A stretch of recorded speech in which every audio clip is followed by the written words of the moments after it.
tem uma palestra de 1h30, que não é 1h30 não. Então a gente vai atrasar agora pela manhã uma meia hora, mas a gente recupera com tranquilidade na parte da tarde. Ok, gente? Então, mais uma vez, obrigado aí vocês, sejam todos bem-vindos, né? Vamos lá. Nosso tema está ali, diversidade genética e cultivares de café registrado pela UFES. Antes eu queria mostrar esse gráfico para vocês. Isso aqui vocês podem observar a evolução da produção de café no estado do Espírito Santo do Coffea Canefra, do Conilon. Então a gente observa aí, nós saímos de 2 milhões de sacas há 30 anos atrás e estamos aí, né, em 11 ou até 12 milhões de sacas. Mais que 4 vezes a mais. Então nós aumentamos a nossa produção do Conilon no Espírito Santo em 4 vezes aproximadamente em 30 anos. E se nós observarmos aqui, é a área plantada. Ou seja, nós produzimos 4 vezes mais numa área 10, 15% menor. Isso graças à tecnologia, graças ao conhecimento. Tecnologia e conhecimento muitas vezes desenvolvidos e descobertos pelos próprios cafeicultores e às vezes aperfeiçoado pela ciência, né, pelos professores, pesquisadores. Na grande parte desse avanço tecnológico, ele realmente surgiu inicialmente pelos cafeicultores. Então nós saímos aí de 5, 6, 7 sacas por hectare, com média aí superior a 40 sacas. Essa queda aqui, todo mundo lembra dela, né? Foi a questão da seca de 2015, 14, 15, né? Que repercutiu em 15 e 16. Aqui também só para mostrar a importância do nosso café Conilon para o Espírito Santo.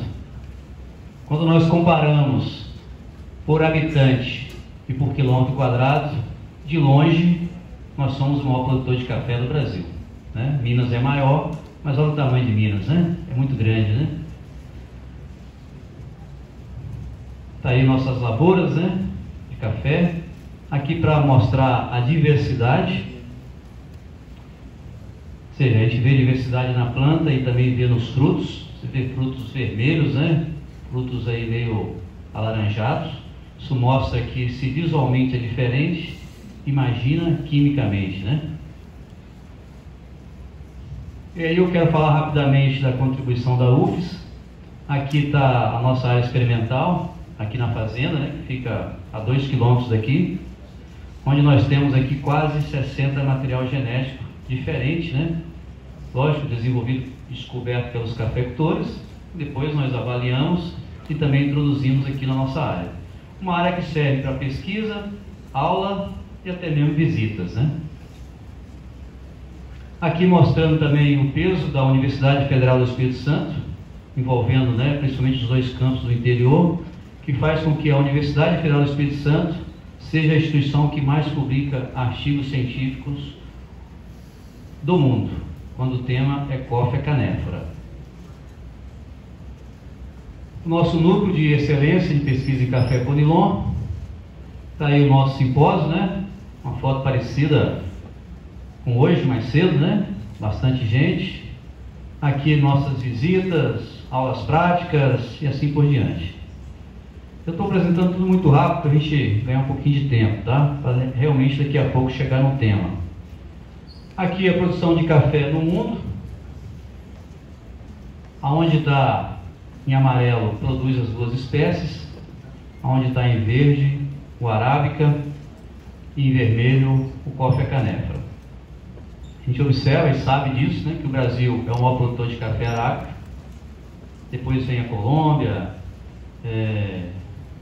talvez o Peru, outros países, né? E quando se fala em Coffea Canefra, o maior produtor de longe, né, passou a ser o Vietnã, Brasil segundo, depois nós temos aí Indonésia, a Índia também como grande produtor.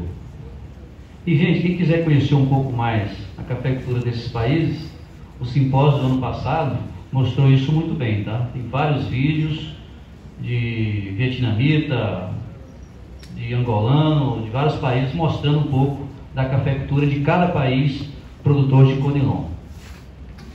Aqui é para lembrar vocês que o Coffea canephora é mais uma espécie dentre as 120 existentes do gênero Coffea. Então isso que vocês estão vendo aqui é café, mas é café outra espécie qualquer que não é o Coffea canephora nem o arábica. Isso aqui, ó, são plantas de café lá no IAC, né, Instituto Agronômico, lá em Campinas. Então você tem uma diversidade muito grande também dentro do gênero. São plantas de café, são árvores, né? Aí as diferenças. Rapidamente, o Coffea arábica, região da Etiópia, que é o centro de origem. Nós temos aí cadastradas, isso início de 2022, 138 cultivares. Isso está atualizando, se buscar lá hoje deve ter mais umas 10, pelo menos. No caso do Coffea canephora, realmente vou entrar na palestra agora, né? Essa é só a introdução, né? Tá aí uma planta muito bonita, né? Tá aqui outra fotografia. No caso do Coffea canephora, todo mundo sabe, 99,99% é propagação vegetativa, em função de maior precocidade inicial da produção, né, talhões uniformes, seleção de plantas matrizes superiores, tudo isso que vocês já conhecem. O centro de origem tem dois, essa região da África e essa outra aqui, também do continente africano. Esse gráfico mostra a grande diversidade do Coffea canephora. Isso aqui são grupos de similaridade. Ou seja, o que parece ali quando você faz um estudo amplo da diversidade genética do Coffea canephora? Então você tem aqui, ó, onde está o conilon. Às vezes nós achamos que a diversidade do conilon é grande. Olha como é que ela está aqui pequenininha, né? Ou seja, isso mostra que a diversidade da mesma espécie do Coffea canephora é muito, mas muito grande, mais do que a gente imagina. Então você tem aqui algo que nós enxergamos uma diversidade muito grande, mas essas plantas aqui, elas são da mesma espécie dessas aqui, ó, e elas se cruzam, é a mesma espécie. Então você imagina a diversidade que existe no Coffea canephora, e a gente pode, a médio e longo prazo, aproveitar essa diversidade, como a gente tem acontecido recentemente, né? Os cruzamentos aí naturais ou direcionados entre o conilon e o robusta, mas o horizonte é ainda maior. E é lógico, para fazer isso tem que ter recurso, tem que ter pesquisa. Recentemente nós trouxemos sementes de Angola, é uma burocracia gigantesca, não é fácil. Primeira liberação legal do país que está cedendo as sementes. Então você não consegue de qualquer jeito. Depois você chega no Brasil, tem que levar para Campinas, ficou lá por 90, quase 120 dias em quarentena. Depois você tem que trazer, né, num veículo, ou seja, isso, as 1000 mudas que eu tenho, quanto à universidade, que a gente pretende distribuir em breve, está custando quase R$10 cada uma, que nada disso é de graça. Isso sem considerar a viagem, né? Ou seja, eu fui lá fazer outras coisas, mas só o custo do quarentenário, de buscar essas mudas em São Paulo, está saindo quase R$10 cada uma. Então, mas isso pode ser muito importante, porque você está trazendo diversidade genética e que pode ter um uso interessante no futuro. Aqui eu coloquei só para vocês pensarem, para responder essas perguntas demandaria muito tempo, mas está aqui, ó, quantos alelos envolvidos existem na incompatibilidade do café? Qual a probabilidade de 2 genótipos serem incompatíveis? Um dos problemas da diversidade é você plantar um clone só, 2 ou 3, é isso? Então qual a probabilidade de 2 clones serem incompatíveis? Como realizar os plantios na propriedade? Como aumentar a diversidade genética do conilon? Então são perguntas, a gente tenta responder algumas delas, vocês fazem isso, mas muitas ainda sem uma resposta definida. E para responder parte dessas aqui de baixo, eu teria que saber essa. Ou seja, qual a probabilidade de 2 clones serem compatíveis? É 30%? É 10%? É 50%? Então, se eu tiver essa resposta, eu consigo arriscar. Se a probabilidade de 2 clones serem compatíveis é de 20%, por exemplo, de 3, essa probabilidade cai para menos de 5. Ou seja, então, qual o risco de eu ter problema numa lavoura com 4 clones? A gente ainda não tem essa resposta. Mas a gente sabe que o mais seguro é plantar o maior número de clones. Mas o bom é que eles sejam o mais parecidos possíveis para facilitar o manejo. Está aqui quando o registro no Ministério da Agricultura de cultivares de café Conilon. Então, no início de janeiro nós tínhamos 44 em café, com a maioria delas, mas também nós temos a Embrapa, temos a UFS, que eu vou apresentar em seguida, que são 6 cultivares, o IAC, Procafé, 3 cafeicultores também têm cultivar registrado. Depois disso surgiram mais algumas, tá? A Embrapa eu sei que registrou mais algumas, e também o IAC registrou mais uma tolerante a nematóide. E agora eu vou falar das nossas, né? Das cultivares que ao longo dos anos nós registramos. Então, a primeira delas é a Tributon, que foi registrada em 2007. Só para vocês entenderem como nós fazemos isso. Nós pegamos diversos clones, genótipos de vários agricultores, de Coporanga, Marilândia, Vila Valéria, São Gabriel, ou seja, vários municípios, que o agricultor considera bom, com potencial, e colocamos isso num ambiente só, em uma área de competição, que a gente chama de ensaio de competição. E aí avaliamos quais são as melhores. Então a primeira delas foi a Tributo, em parceria com o produtor lá de Vila Valéria. Temos aí a nossa equipe, né? Também que ajuda nos experimentos, avaliações. E por fim, foram 6 clones.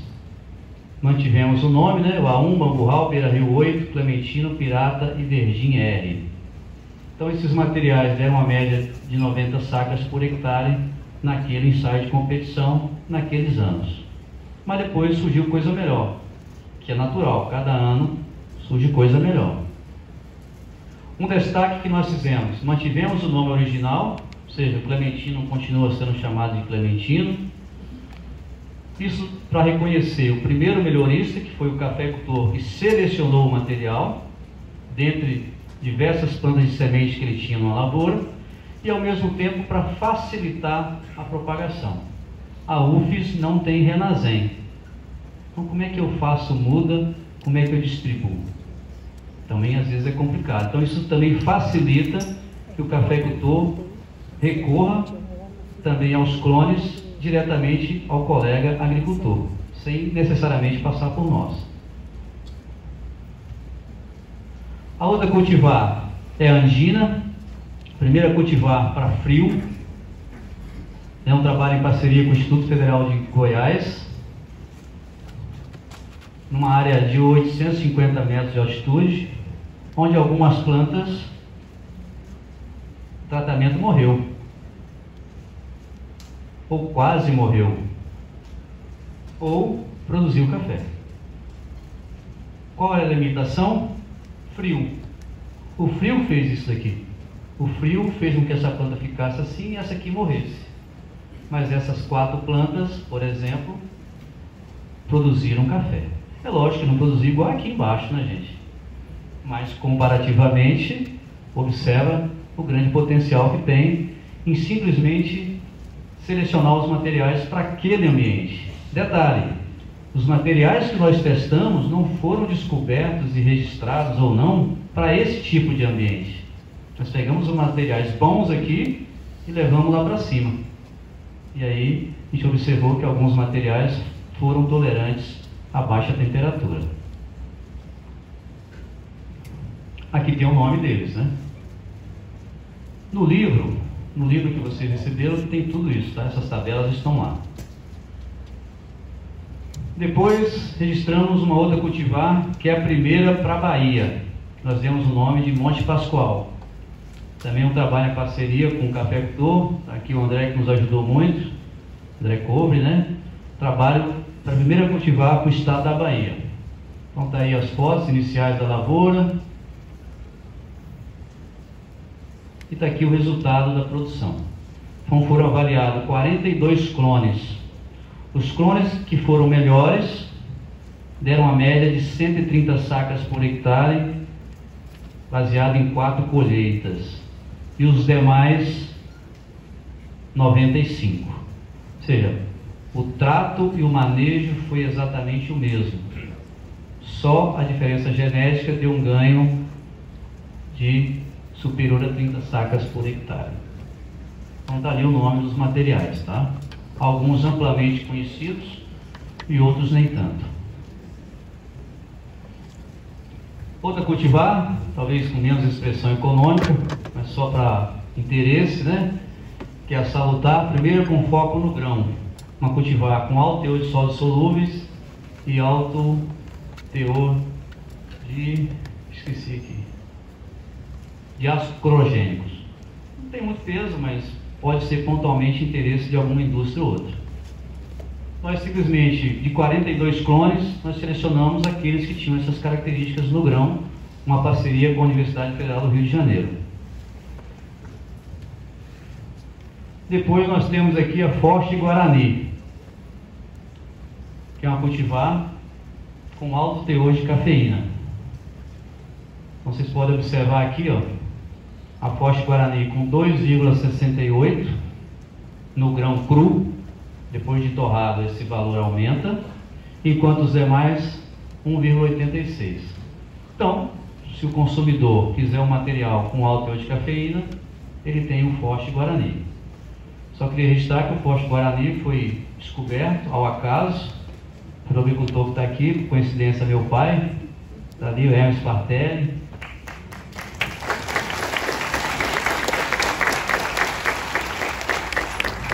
Tinha uma curiosidade do rato, né? O rato comia justamente os grãos daquele material que ele gostava e plantava. E aí nós resolvemos fazer as análises junto com as demais. E aí tivemos essa descoberta extremamente ao acaso, né? E um clone bem produtivo, tá? Seguindo, a última cultivar que nós registramos, nós chamamos ela de plena. Por que nós chamamos de plena? Porque nós fizemos diversas avaliações, desde o sistema radicular a questões fisiológicas, né, de ciência básica, e fizemos 6 avaliações, 6 colheitas. Está aqui, você observa a diferença entre plantas. Um projeto também em parceria com o agricultor, lá de Nova Venécia, também com a nossa equipe de estudantes, né, de mestrado, doutorado, iniciação científica. Afinal, ninguém faz tudo isso sozinho, né? E aqui, para daqui a pouco chegar na produção, só para vocês entenderem a diversidade desses 42 materiais. Aqui, por exemplo, nós temos uma relação grão e palha, ou seja, um material que tem 65% de grão e 35% de palha, enquanto outros têm praticamente 50% de grão, 50% de palha. Então você olha a diferença, isso tem tudo a ver com o rendimento. Então tem materiais que você precisa de 300, 320 litros, dá uma saca, enquanto alguns você precisa até de 400 litros. E nós quantificamos isso por 2 anos, peso, e 4 anos, volume, peso.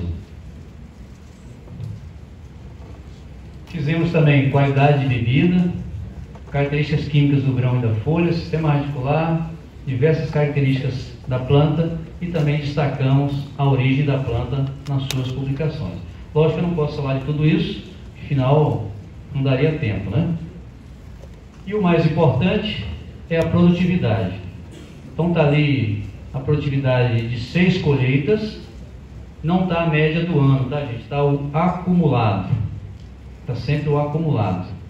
Então nós tivemos aqui, depois de 6 colheitas, a média da produtividade desses 6 clones, que nós consideramos superior. Aí está, não só baseado na produtividade, baseado também em outras características. Por exemplo, tinha um clone que produzia muito, mas o sistema radicular era um fiasco. Então nós preferimos não colocá-lo aqui. Então também considerou-se outras características, como tombamento, rendimento e até mesmo o porte da planta. Uma das plantas que nós o produtor chamou de Z21, por exemplo, é do Zanotti, uma planta muito produtiva, só que era uma planta que fugia o padrão, que era uma planta muito grande, então ela desconfigurava a cultivar, então ela ficou de fora. E por final, 108 sacas por hectare e a média dos demais 83. Então só o fato de escolher a cultivar certa, você tem um grande ganho. Aí você pode imaginar, poxa Bartélio, você tem material aqui precoce, médio, tardio. Isso é um agrupamento por uma exigência do Ministério da Agricultura, de você ter uma cultivar com um agrupamento. Só que o produtor tem toda a liberdade de fazer o seu blend, né? De fazer a sua mistura de clones. Então ele pode escolher tranquilamente o pirata, que não está ali, talvez com A1, ou com um outro material precoce. Então essa combinação de clones a gente deixa livre, mas mostra claramente que esses 6 materiais aqui têm um potencial produtivo muito grande. E para fazer isso, nós estamos querendo agora difundir os materiais menos conhecidos. Ou seja, eu não preciso difundir o A1, eu não preciso difundir o LB1.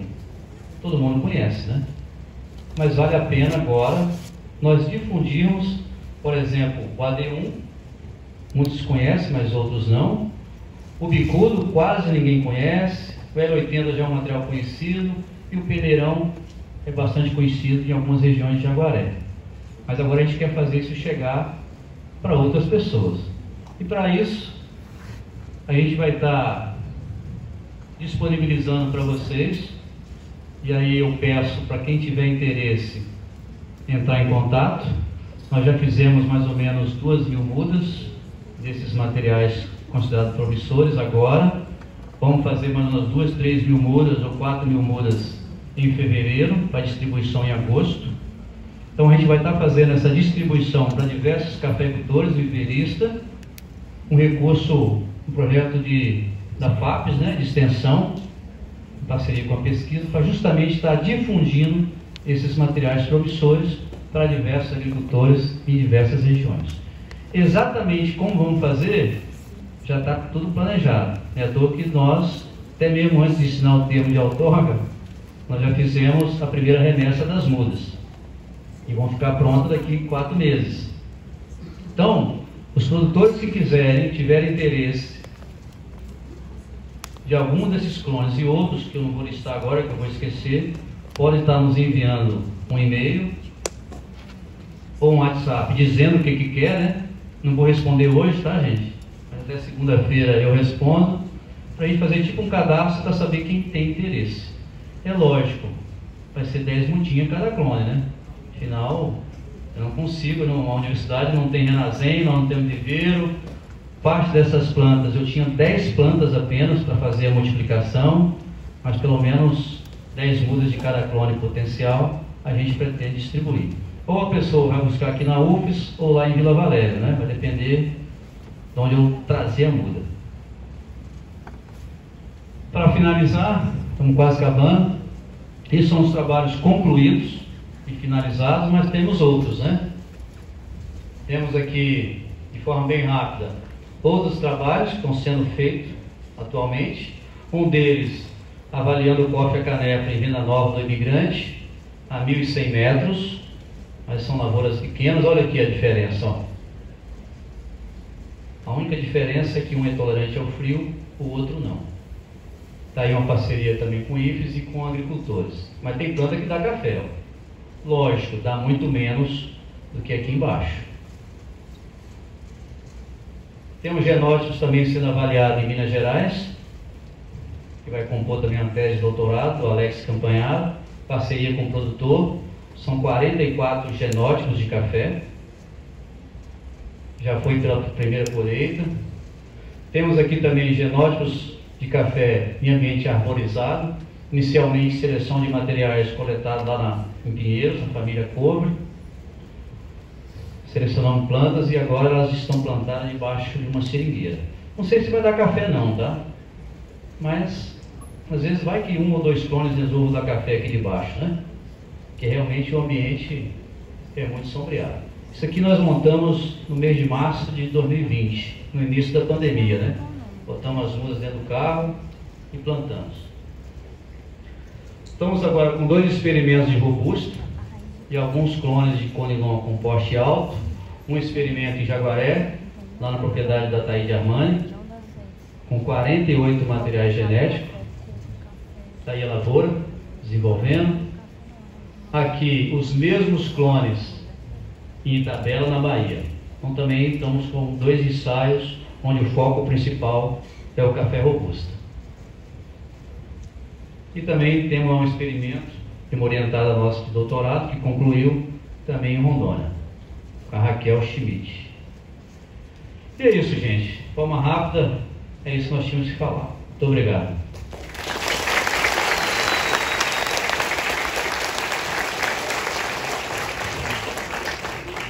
Tentei ser breve.